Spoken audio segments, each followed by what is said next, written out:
என்னுடைய வாழ்க்கை எதை நோக்கி போகுதுன்னே தெரியல. என்னால் டெசிஷன் எடுக்க முடியல. என்னால் இந்த மூமெண்ட்லேருந்து என்னுடைய வாழ்க்கையை மாற்றிக்கிறதுக்கு என்ன யோசித்தாலும் அந்த அறிவுக்கு எட்டலை அப்படின்னு சொல்கிறீங்கன்னா, மேபி இந்த வீடியோ உங்களுக்கு சூட்டபுளாக இருக்கும்.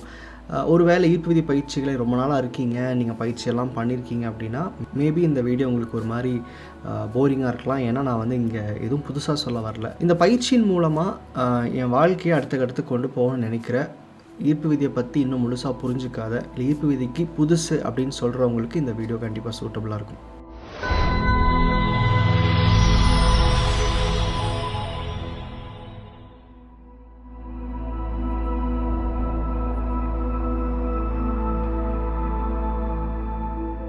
ஈர்ப்பு விதியை இப்போ தான் நீங்கள் புரிஞ்சுக்க முயற்சி செய்கிறீங்க.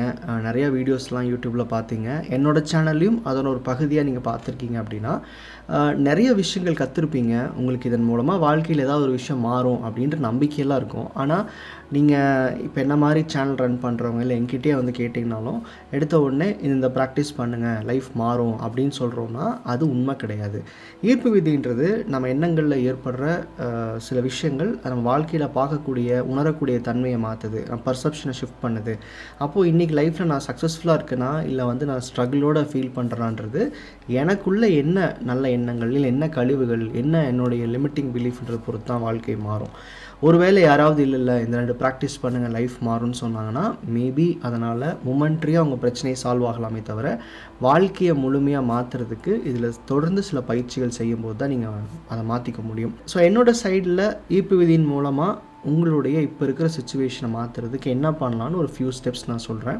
இதை தாண்டி எங்கிட்ட நீங்கள் மெசேஜ் பண்ணாலும் சரி, இல்லை வேறு என்னோடய எந்த வீடியோ போய் பார்த்தாலும் சரி, இப்போ சொல்கிற இதே இன்ஃபர்மேஷன், இப்போ சொல்கிற இதே அந்த ஸ்டெப் பை ஸ்டெப் தான் நான் எல்லா பக்கம் பேசியிருப்பேன். ஏன்னா இது ஒரு ஈர்ப்பு விதியை புரிஞ்சுக்கிறேன், இல்லை ஈர்ப்பு விதியை நான் உணர முயற்சி பண்ணுறேன் அப்படின்னு சொல்கிற எந்த ஒரு பிகினர்ஸ்க்குமே இது சூட்டபுளாக இருக்கும். இதை தாண்டி நீங்கள் எங்கே போய் தேடினாலும் இது இல்லாமல் உங்களால் நிரந்தரமான மாற்றத்தை பார்க்க முடியாதுன்றது புரிஞ்சுக்கோங்க. என்னோடய லைஃப்பில் நான் இப்போ டெட் எண்டில் இருக்கிற மாதிரி இருக்குது. இல்லை என்னோடய கெரியர் மாற்றிக்க முடியாமல் நான் ஸ்டக் ஆகிட்டேன். இல்லை எனக்கு ஃபினான்ஷியல் இஷ்யூவோ ஏதாவது ஒரு இஷ்யூவோ என் லைஃப்பில் இருக்குது. என்னால் அதுலேருந்து வெளியே வர முடியல. எனக்கு அடுத்த ஸ்டெப் எங்கே போகிறதுன்னு தெரிலன்னு சொல்லுவாங்க. அதாவது என்னால் டிசைட் பண்ண முடியலன்னு ஒரு ஸ்டேட் ஆஃப் மைண்ட் இருக்கும் இல்லையா? அப்படி இருக்கும்போது இங்கே நான் இந்த பயிற்சிக்குள்ளே வரீங்க அப்படின்னா நான் சொல்கிற முதல் விஷயம், இந்த இடத்துல டெசிஷன் எடுக்க முயற்சி பண்ணாதீங்க. என்ன சொன்னால் எதுவும் பண்ணாதீங்க. ஃபஸ்ட்டு ஸ்டெப் இதுதான். ரொம்ப குழப்பமாக இருக்கும்போது நீங்கள் எடுக்கிற முடிவுகள் கண்டிப்பாக நம்ம கான்ஷியஸ்குள்ளே இருக்கிறதுலையே லோவஸ்ட் வைப்ரேஷனில் இருக்கிற ஏதாவது ஒரு முடிவை தான் எடுப்பீங்க. அதாவது அந்த முடிவு தப்பாக போகிறதுக்கு நிறைய வாய்ப்பு இருக்குது. என்னால் இப்போது எங்கேயுமே போக முடியல, என்னால் எதுவும் சிந்திக்க முடியல அப்படின்னா, நீங்கள் எதையோ ஒன்று யோசித்து ஏதோ ஒரு டெசிஷன் எடுக்க முடியாதுன்றனால ஃபஸ்ட்டு ஸ்டெப் டூ நத்திங். இப்போதைக்கு அந்த ஒரு முடிவெடுக்கக்கூடிய தன்மை நமக்கு இல்லாதனால தான் வாழ்க்கை இந்த ஒரு பெரிய குழப்பத்தில் நம்மளை தள்ளியிருக்கு. என்ன பண்ணுறதுன்னு தெரில, அடுத்தவனை யாராவது போய் கேளுன்னு சொல்லுது. அப்போ இந்த இடத்துல நீங்களே எந்த சொந்த முடிவு எடுக்காதீங்க. உங்களை விட யாராவது ஒரு அறிவார்ந்த ஒரு ஆட்கள் இருக்கிறாங்க, அவங்க லைஃப்பில் சக்ஸஸ்ஃபுல்லாக இருக்கிறாங்கன்னு நினச்சிங்கன்னா போய் அவங்கக்கிட்ட உங்கள் வேலைக்கான ஒரு கேள்வியோ இல்லை உங்கள் ரிலேஷன்ஷிப்பில் இஷ்யூஸ் இருக்கிறதுக்கு எப்படி சால்வ் பண்ணுறன்ற கேள்வியோ போய் நேரடியாக கேட்டுக்கலாம். இந்த பயிற்சி அப்படின்றது 2வது ஸ்டெப்பு. இப்போ முதல் விஷயம் எதுவும் பண்ணாதீங்க, நீங்களாக எதையும் பண்ணாதீங்கன்றது. ஏன்னா தப்பான வழியில் உங்கள் எண்ணங்கள் போகிறதுக்கு வாய்ப்பு இருக்குது. 2வது விஷயம், இந்த பயிற்சிக்குள்ளே என்ன பண்ணலாம் அப்படின்னா, முதல்ல நீங்கள் நன்றி எழுத ஆரம்பிங்க. அதாவது கிராட்டிடியூட் ரைட்டிங்ன்றது எப்பவுமே ஒரு ஒரு கஷ்டமான பயிற்சியாக சில பேர் பார்க்குறீங்க. அதாவது பிகினர்ஸாக இருக்கும்போது இதில் இருக்கிற மேஜிக் நிறைய பேருக்கு தெரியறதில்ல. வாழ்க்கையை நீங்கள் ஈஸியாக மாற்றிக்க விருப்பப்படுறீங்க. ஒரு பெரிய எஃபர்ட் இல்லாமல் நிறையா விஷயங்கள் நான் கற்றுக்க ட்ரை பண்ணுறேன், பெரிய எஃபர்ட் இல்லாமல் என் லைஃப் மாறணும்னா இருக்கிறதுல ஈஸியான பயிற்சி கிராட்டிடியூட் தான். இப்போ உங்கள் லைஃப்பில் நிறைய ப்ராப்ளம்ஸ் போயிட்டுருக்கு. இந்த ப்ராப்ளம்ஸ்க்கு மத்தியில் நன்றி எழுதும்போது நன்றியில் என்ன பண்ணுவோன்னா, நம்ம வாழ்க்கையில் இருக்கிற 1-2 நல்ல விஷயங்களை தேடி கான்ஷியஸ் காமிக்க ஆரம்பிக்கிறோம். அதை தொடர்ந்து டெய்லி அது மார்னிங் அண்ட் நைட் எப்படி பண்ணுன்றதெல்லாம் நீங்கள் வெப் சீரிஸில் கீழே சேனலில் செக் பண்ணிங்கன்னா உங்களுக்கு எல்லாமே வரும். ஸோ மார்னிங் அண்ட் நைட் எப்படி எழுதணும், அதை எழுதுனா என்ன மாறும்லாம் சொல்லியிருப்பேன் நான். அப்போ இந்த மாதிரி எழுதும்போது லைஃப்குள்ளே எல்லாத்தையுமே பிரச்சனையாக பார்க்குற நீங்கள் நல்ல விஷயங்களை பிரிக்க ஆரம்பிப்பீங்க. அப்போ கான்ஷியஸ்க்கு ஒரு வகையில் நல்லது எப்படி தேடுறது, லைஃப்பில் எதெல்லாம் நமக்கு இன்றைக்கு வரைக்கும் சரியாக இருக்குதுன்றதை சொல்லிக் கொடுக்க ஆரம்பிக்கிறீங்க. அப்போது உங்கள் கான்ஷியஸ் கொஞ்சம் கொஞ்சமாக பிரச்சனைகளுக்கான இம்பார்ட்டன்ஸை விட்டுட்டு எப்படி லைஃப் சந்தோஷமாக இருக்குது, அப்போ சந்தோஷங்கள் மட்டுமே கிடைக்கணுன்னா என்ன பண்ணலான்ற அந்த டைமென்ஷனில் திங்க் பண்ண ஆரம்பிக்குது. இந்த ப்ராசஸ் எல்லாமே மேஜிக்கலாக நடக்கும் அப்படின்னு நினச்சிங்கன்னா கண்டிப்பாக இல்லை. இது ஒரு கைண்ட் ஆஃப் சயின்ஸ் தான் பின்னாடி. இப்போ நீங்கள் டெய்லி நன்றி எழுதும்போது இன்றைக்கி வரைக்கும் வாழ்க்கையை பார்த்துக்கிட்டு இருந்த பிரச்சனை கவலைகள்ன்ற பெர்ஸ்பெக்டிவ் தாண்டி நல்லது என்ன, என் பாஸ்ட் எது சரியாக இருந்துச்சுன்னு சொல்லி எழுத ஆரம்பிக்கிறீங்க. ஸோ ஃபஸ்ட்டு விஷயம் நன்றி எழுதுறது தான் இந்த பயிற்சியை பொறுத்த வரைக்கும் நீங்கள் இனிஷியலாக செய்யக்கூடிய ஒரு பயிற்சின்னு சொல்லலாம். இதை தொடர்ந்து செய்யும்போது உங்களுக்கு நிறையா கிளாரிட்டி வரும். ஒரு பெரிய குழப்பத்திலிருந்து வெளியே வந்த ஒரு உணர்வு உங்களுக்கு கண்டிப்பாக ஏற்படும். இது எவ்வளோ நாளில் தெரியும்னு கேட்டிங்கன்னா சில பேர்த்துக்கு 1 மாதத்தில் அந்த புரிதல் வந்திருக்கு. என்ன கேட்டால் ஒரு 3 மாதமாவது நீங்கள் ஒழுங்காக பண்ணால் தான் அந்த புரிதல் உங்களுக்கு வந்து ரொம்ப கிளியராக சில விஷயங்களை காமிக்கும். அடுத்தது ஒரு பிகினராக இருக்கும்போது உங்கள் எண்ணங்களுக்குள்ளே என்னென்ன கழிவு இருக்குதுன்னு கண்டே பிடிக்க முடியாது. இது எதுக்கு நான் பயப்படுறேன், என் லைஃப்பில் இந்த பிரச்சனை ஏன் வந்துச்சுன்ற நிறைய காரணங்கள் நமக்கு தெரியாது, அசஸ் பண்ணிக்க முடியாது. நம்ம குழப்பத்தில் இருக்கும்போது அந்த பிரச்சனையை பற்றி அதிகம் திங்க் பண்ணுவோம். அப்போ நமக்குள்ளே இருக்க கழிவுகளை தேடி கண்டுபிடிச்சு அழிக்க முடியாதுன்றப்போ நம்ம நிறைய அஃபர்மேஷன்ஸ் கேட்கலாம். லைஃப்பில் ஹெல்த், வெல்த், மனி, ரிலேஷன்ஷிப், கெரியர்னு நிறைய விஷயங்களை ஒரே இடத்துல சரி பண்ண முடியும்னா அது அஃபர்மேஷன் கேட்கும்போது மட்டும்தான் முடியும். நம்ம எண்ணங்களுக்குள்ளே எதிர்கருத்துக்களை வந்து சரி செய்கிறதுக்கு தான் அஃபர்மேஷனை பயன்படுத்துகிறோம். அஃபர்மேஷன்ஸ் தொடர்ந்து கேட்கும்போது உங்களுக்குள்ளே இருக்கிற நிறைய லிமிட்டிங் பிலீஃப்ஸ் வெளியே போகும். என் லைஃப் இப்படி தான் இருக்கும், இப்படி தான் கஷ்டம் இருக்க போகுது, இந்த மாதிரி நடக்க போகுதுன்னு சொல்லி நீங்கள் ஒரு வேளை ஒரு குழப்பத்தோடு இருக்கீங்கன்னா அதெல்லாம் வந்து கொஞ்சம் கொஞ்சமாக கிளியராக ஆரம்பிக்கும். லிமிட்டிங் பிலீஃப்ஸ் வந்து நிறையா போயிடும். அஃபர்மேஷன்ஸ் கேட்கவே வந்து நீங்கள் எந்த ஏரியாவில் ரொம்ப சஃபர் ஆகிட்டு இருக்கீங்களோ அங்கே நீங்கள் சில மாற்றங்கள் பார்ப்பீங்க. மென்டலி ரொம்ப கான்ஃபிடென்ட்டாக மாற ஆரம்பிப்பீங்க.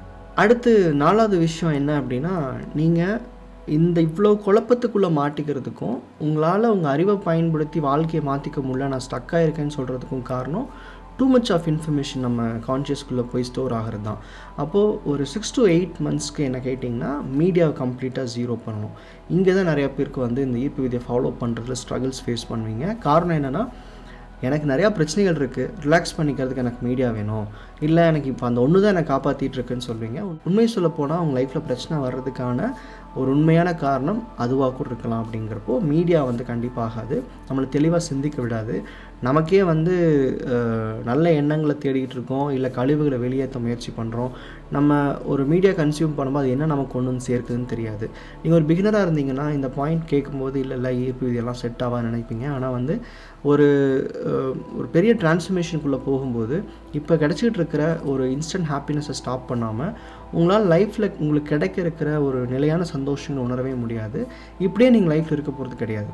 ஸோ ஒரு 6 to 8 months அப்படின்றது ஒரு ரஃபாக ஒரு இனிஷியல் 2 months தான் ஸ்ட்ரகிள் ஃபேஸ் பண்ணுவீங்க. அதுக்கப்புறமா உங்கள் லைஃப்பில் சில ஆப்பர்ச்சுனிட்டிஸ் பார்க்கும்போது, லைஃப்பை வேறு விதமாக பார்க்கும்போது இது உங்களுக்கு உள்ளே பொருந்த ஆரம்பிச்சிடும். ஸோ இனிஷியலாக ஒரு 6 to 8 monthsக்கு கண்டிப்பாக மீடியா அப்படின்றது audio, visual, any kind of கண்டென்ட்டை ஜீரோ பண்ணுறது அவசியம். இதை பற்றின டீட்டெயில்டு இன்ஃபர்மேஷன்ஸ் நம்ம சேனலில் நிறையா வீடியோஸில் பார்க்க முடியும். எபிக்ரிகேப் டீடாக்ஸ்னு போட்டு சர்ச் பண்ணுங்கள், உங்களுக்கு இதை பற்றி ஒரு டீப்பான அண்டர்ஸ்டாண்டிங் கிடைக்கும். 5வது விஷயம், நம்மளை சுற்றி இருக்கிற நபர்கள் கூட நம்ம இன்றைக்கி இருக்கிற தற்காலிக வாழ்க்கையை ஞாபகப்படுத்திக்கிட்டே இருப்பாங்க. இதில் நீங்கள் வந்து மேரேஜ் ஆயிருந்துச்சு அப்படின்னா மனைவி, குழந்தைகள், அம்மா, அப்பா, இன்லாஸ் தவிர, இல்லை மேரேஜ் ஆகலை அப்படின்னா பேரண்ட்ஸ் அண்ட் சிப்ளிங்ஸ் தவிர உங்கள் லைஃப்பில் யார் இருந்தாலும் அவங்க கூட நடக்கிற கான்வர்சேஷன்ஸை குறைச்சிக்கோங்க. இந்த பாயிண்ட் நான் இங்கே ரொம்ப சட்டிலாக சொல்கிறேன், பட் நீங்கள் ப்ராக்டிசஸ் வரும்போது, என்னோடய கோர்ஸ்க்கு வரும்போது இந்த ரூல் வந்து இன்னும் ரொம்ப டீப்பாக இருக்கும். யார்கிட்ட எவ்வளோ பேசணும் அந்த மாதிரி ரொம்ப டீப்பாக போவோம். பட் ஜென்ரிக்காக சொல்லணுன்னா இப்போ இருக்கிற பீப்புளோட கனெக்ட் பண்ணிங்கன்னா லைஃப்பை ட்ரான்ஸ்ஃபார்ம் பண்ணும்போது நிறையா ஸ்ட்ரகிள்ஸ் இருக்கும். அவங்களோட எண்ணங்கள், அவங்களோட பயம் கூட நம்ம லைஃப்பில் வர்றதுக்கான நிறையா வாய்ப்பு இருக்குது. இப்போது இன்றைக்கி உங்கள் லைஃப்பில் ஒரு பிரச்சனை போயிட்டுருக்கு, இன்றைக்கி உங்கள் லைஃப்பில் வந்து எங்கேயும் நகர முடியாமல் இருக்கீங்கன்னா இதுக்கான சோர்ஸ் வேணுமில்ல. அப்படிப்பட்ட சோர்ஸ் தான் இதுக்கு முன்னாடி நான் சொல்லியிருந்த மீடியாவும் இப்போ நான் பேசிகிட்டு இருக்கிற இந்த பீப்புளுமே. ஸோ அப்போது நம்ம அறிவுன்றது நம்ம போய் தனியாக புக்கில் படித்து மட்டும் கற்றுக்கிறது இல்லை, நம்ம வீடியோ பார்த்து மட்டும் கற்றுக்கிறது இல்லை. நம்ம சரௌண்டிங்கில் நம்ம யார் கூட பேசுகிறோமோ அவங்களோட வாழ்க்கை நிலை கூட சில நேரங்களில் நமக்கு அந்த பயத்தை ஏற்படுத்தும், அவநம்பிக்கை ஏற்படுத்தும். அப்போது நம்ம மாற முயற்சி செய்யும்போது இந்த சரௌண்டிங்ஸ்லேருந்து கொஞ்ச நாள் விலகி இருக்குது. அதாவது எந்த அளவுக்கு பேசலாம் பேச வேணான்றது கொஞ்சம் நீங்கள் நம்ம வீடியோஸ்லாம் செக் பண்ணுங்கள் தெரியும். பட் ஜென்ரலாக சொல்லப்போனால் இந்த பீப்புள்கிட்ட இருந்து விலகி இருக்கிறது உங்களை வந்து ஒரு தெளிவான சிந்தனை கொண்டு போகும்.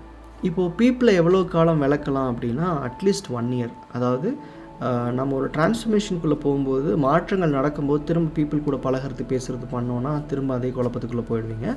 அட்லீஸ்ட் ஒரு 1 year இந்த டீடாக்ஸ் வந்து ரொம்ப ரொம்ப அவசியம். நான் இப்போ சொன்ன 5 விஷயங்களையும் நீங்கள் பண்ணும்போது ஆட்டோமேட்டிக்காக அவங்க லைஃப்பை ரீசெட் பண்ணுறதுக்கான ஒரு பெரிய வாய்ப்பு உங்களுக்கு ஏற்படும். அப்போது என்ன நடக்கும் அப்படின்னா, ஒரு 3 மாதம் இப்போ சொன்ன விஷயங்களை நான் ஒவ்வொரு காலகட்டங்களில் சொன்னேன். 6 to 8 மாதம் டீடாக்ஸ் பண்ணுங்கள், இல்லை நீங்கள் வந்து 1 year பீப்புள் அவாய்ட் பண்ணுங்கன்னு சொன்னால் ப்ராக்டிஸாக பார்த்தா there is no time limit. உங்களுக்கு மாற்றங்கள் ஏற்படுற வரைக்கும் பண்ணலாம். இதை தாண்டி நிறைய அட்வான்ஸ் ப்ராக்டிசஸும் இருக்குது. ஆனால் இந்த 6வது பாயிண்ட்டை நீங்கள் புரிஞ்சுக்க வேண்டியது, இந்த நான் மேலே சொன்ன எல்லா விஷயங்களையும் ஒரு 3 மாதம் பண்ணும்போதே ஒரு பெரிய கிளாரிட்டி வரும். இந்த இடத்துக்கு நீங்கள் லைஃப்பை ரீசெட் பண்ணணும். என்ன ரீசெட் பண்ணணும் அப்படின்னா, இது வரைக்கும் லைஃப்பில் என்ன பண்ணுறது, எங்கே போகிறது, என்ன நமக்கு லைஃப்னு புரியாமல் இருந்தவங்களுக்கு இந்த ஒரு 3 மாதம் ப்ராக்டிஸும் டீடாக்ஸும் நிறைய தெளிவை ஏற்படுத்தும். அப்போது ஒரு இடம் தெளிவாக இருக்கும்போது அந்த இடத்துல நமக்கு தேவைப்படுற விதைகள் நடலை அப்படின்னா திரும்பவும் குப்பைகள் வரும். அதாவது லைஃபோட பர்பஸை தேடுங்க. எதை நோக்கி போகலான்ற அந்த ஐடியா கான்ஷியஸ் காமிக்கும். உங்கள் ஆசைகள் என்ன, அதுக்கு இன்றைக்கி என்ன ஆக்ஷன் எடுக்கலாம், எது உண்மையிலே என்னோடய ஆசை, இதெல்லாம் வந்து ஒரு 3-4 மாதம் தாண்டும் போது உங்களுக்கே தெரிஞ்சிடும். ஸோ இந்த இடத்துல ரீசெட் அப்படின்றது என்னென்னா, இது வரைக்கும் ஏதோ ஒரு தேவையை நோக்கி போனேன், என் லைஃப்பில் இந்த விஷயங்கள் நடந்துச்சு, இல்லைங்க ஸ்டக்காகி நிற்கிறேன், இனி என்னோடய தேவை இதுதான், நான் இப்படி தான் ஆக்ஷன் எடுப்பேன், இப்படி தான் என் லைஃப் போகுதுன்றதை இங்கே ப்ராக்டிஸஸில் இருக்கும்போதே ரீசெட் பண்ணிங்கன்னா அதை நோக்கி உங்கள் வாய்ப்புகள், அதாவது வாழ்க்கையில் வந்து இந்த மேனிஃபெஸ்டேஷன் நடக்கிறது அப்படின்றது மேஜிக் மாதிரி நடக்காது. இப்போ நீங்கள் ஒரு வேலையை எதிர்பார்க்குறீங்களா, வேலையில் இருக்கிற பிரச்சனைகள் சரி பண்ண நினைக்கிறீங்களா, அந்த ஏரியாவில் உங்களுக்கு கிளாரிட்டி வரும், அந்த ஏரியாவில் வாய்ப்புகள் உருவாகும், ரிலேஷன்ஷிப்கான வாய்ப்புகள் வரும், பணம், தொழில், வேலை, இல்லை வந்து வேறு என்ன ஒரு தேவை இருந்தாலும் அதுக்கான வாய்ப்புகளை கான்ஷியஸ் காமிக்க ஆரம்பிக்கும். அப்போ அந்த வாய்ப்புகளை காட்டணுன்னா எனக்கு என்ன வேணுன்றது சொல்லணும்ல. ஸோ அப்போ அந்த ஏரியாவில் தான் உங்களுக்கு வந்து ஆப்பர்ச்சுனிட்டிஸ் ஓப்பன் ஆக போகுது. ஸோ ஒரு கம்ப்ளீட் ட்ரான்ஸ்ஃபர்மேஷன் அப்படின்றது வெறும் ஈர்ப்புதி பயிற்சிகள் செய்கிறது மட்டும் இல்லாமல் கூடயே நமக்கு என்ன தேவைன்றதை நம்ம இன்டர்னலி கிளாரிஃபை ஆகும்போது, நம்ம தாட்ஸ் கிளியர் ஆகும்போது அந்த கோல்ஸை செட் பண்ணிவிட்டு ப்ராக்ரெஸ் பண்ணுறது தான். ஸோ ஒரு பிகினராக இருக்கீங்கன்னா நீங்கள் இன்றைக்கி பண்ண வேண்டியது இந்த 6 விஷயம் மட்டும்தான். பெருசாக நீங்கள் வந்து எஃபர்ட் போட்டு, இல்லை நீங்கள் வந்து ஏதாவது யாராவது சொல்கிறத கேட்டு எழுதுறது, கேட்குறது மட்டும் பண்ணால் போதும்னு நினச்சிங்கன்னா அது ஒரு முழுமையான டிரான்ஸ்ஃபர்மேஷனுக்கு ஒரு காரணமாக அமையும்னு சொல்ல முடியாது. என்ன கேட்டிங்கன்னா, there is no quick process. நம்ம பேசிகிட்டு இருக்கிறது லைஃப் டிரான்ஸ்ஃபர்மேஷன். குயிக் ப்ராசஸ் நடக்காதா அப்படின்னா நடக்கும். எப்படி இருக்குன்னா, லைஃப்பை மாற்றிக்கிற விஷயங்கள்லாம் வந்து குயிக் ப்ராசஸில் பண்ண முடியாது. ஏதாவது இன்ஸ்டண்ட்டாக ஒரு பிரச்சனை, இல்லை எனக்கு ஒரு சின்ன தடங்கள் இருக்குது, அதுக்கு ஏதாவது ப்ராக்டிஸ் பண்ண நடக்குமானா கண்டிப்பாக நடக்கும். பட் நம்ம பேசுகிறது எப்போவுமே வந்து முழுமையான மாற்றம் தான். ஸோ ஒரு பிகினராக இருக்கீங்கன்னா அதை ட்ரை பண்ணுங்கள். இல்லை உங்களுக்கு தெரிஞ்ச யாரோ ஒருத்தர் லைஃப்பில் ஸ்ட்ரக் ஆகி ஸ்ட்ரகிள் பண்ணிட்டுருக்காங்க அப்படின்னா மேபி இந்த வீடியோ உங்களுக்கு யூஸ்ஃபுல்லாக இருக்கும், ஷேர் பண்ணுங்கள். நன்றி.